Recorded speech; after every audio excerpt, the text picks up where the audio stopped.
Bonjour à tous, la dernière fois que j'ai fait une vidéo sur des joueurs africains qui se sont révélés, il y en a beaucoup qui m'ont reproché de ne pas avoir mis assez de maghrébins. Donc je me suis dit que j'allais faire un deuxième épisode où je vais donner 5 joueurs marocains qui se sont révélés et qu'il faudra suivre en 2020. Et dimanche je vais faire un troisième et dernier épisode sur le pays qui reviendra le plus en commentaire. Donc c'est à vous de jouer. En attendant c'est parti pour les 5 joueurs marocains à suivre en 2020.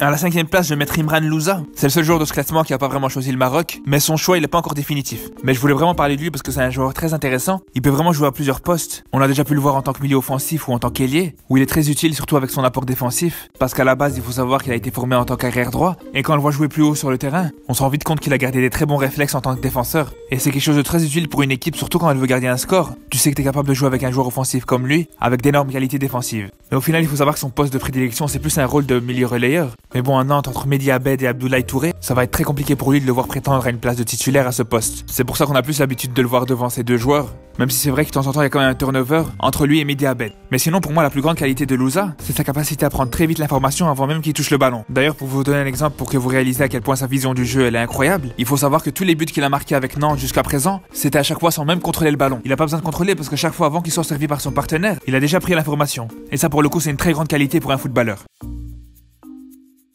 Ensuite, je voulais parler de Sofiane Kehin. Pour le coup, lui, c'est un joueur qui a jamais joué avec l'équipe première du Maroc, mais il a quand même fait plusieurs catégories de jeunes avec les Lions de l'Atlas. C'est un joueur qui a vraiment une technique impressionnante. Il a vraiment une grande facilité à sortir des petits espaces quand il est pris au marquage par 2 voire même 3 joueurs. C'est un attaquant qui peut jouer à gauche comme dans l'axe, mais pour moi, sa plus grande qualité en plus de son jeu technique, c'est sa frappe de loin qui est vraiment impressionnante. Il a un pied droit qui peut faire des gros dégâts, surtout quand il est en dehors de la surface. Et parfois, il a pas besoin d'énormément d'espace pour armer sa frappe. Il a bien montré qu'il était capable de tirer même s'il avait plusieurs joueurs au marquage. D'ailleurs, il s'est déjà fait connaître pour ça par le public marocain, le jour de la finale des Jeux de la Francophonie contre la Côte d'Ivoire où il a mis un très beau but malgré qu'il avait 4 joueurs autour de lui. Sinon cette première partie de saison 2019-2020, il a joué en 2e division italienne où il a été assez bon vu qu'il a 7 buts et une passe décisive en 17 matchs, à tel point que la Lazio à qui il appartient voudrait le faire revenir plus tôt de son prêt.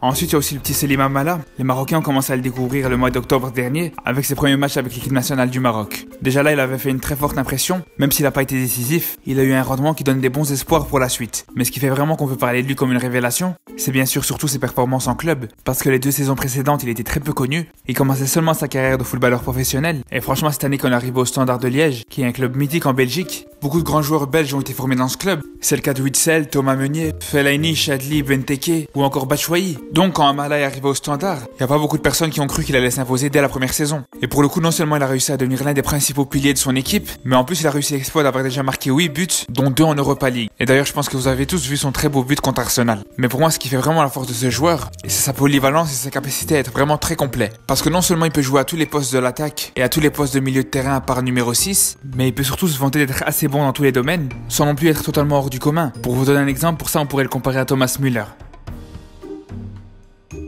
Ensuite, je sais pas si vous vous souvenez, mais il y a quelques semaines, j'avais sorti une vidéo qui avait pour titre « Pourquoi les Marocains sont meilleurs en club qu'en sélection ?» Ben s'il y a un joueur qui représente le mieux cette situation, c'est clairement Oussama Idrissi. Parce qu'en ce qui le concerne, je vais pas vous mentir, je l'ai d'abord vu jouer en équipe nationale avant de le voir jouer en club. Et franchement, quand je le voyais jouer avec le Maroc, je peux vous dire qu'il m'insupportait, vous imaginez pas à quel point. Il apportait absolument rien. Quand il ratait pas ses passes et ses contrôles, il avait une façon de jouer fade, sans aucune prise de risque, avec des passes totalement inutiles. Et quand j'entendais parfois des Néerlandais qui disaient qu'ils regrettaient qu'il avait choisi le Maroc, et qu'ils auraient aimé le voir jouer avec les Pays-Bas, ou même qu'ils le comparaient à Ziyech, mais je devenais fou. Donc j'ai regardé un petit peu ses matchs avec son club. Ah, je suis resté choqué. Ce mec en fait c'est le plus grand escroc de la planète. J'ai jamais vu ça. Quand il joue en club, il a absolument rien à voir. Il dribble, il provoque, il a une frappe monstrueuse. Oh mais il nous avait caché tout ça. Le mec quand je le voyais jouer avec le Maroc, c'est limite si j'avais pitié de lui. Tu le vois, il est tout blanc, il transpire alors qu'il vient de rentrer. Toi quand il rentre, t'as l'impression qu'il va te qualifier pour les quarts de finale de la Coupe d'Afrique, alors que lui son objectif c'est de rester debout. Non franchement, maintenant que j'ai pu le voir un petit peu en club, j'attends vraiment beaucoup plus de lui en sélection, et je pense qu'on doit être beaucoup plus exigeant avec lui.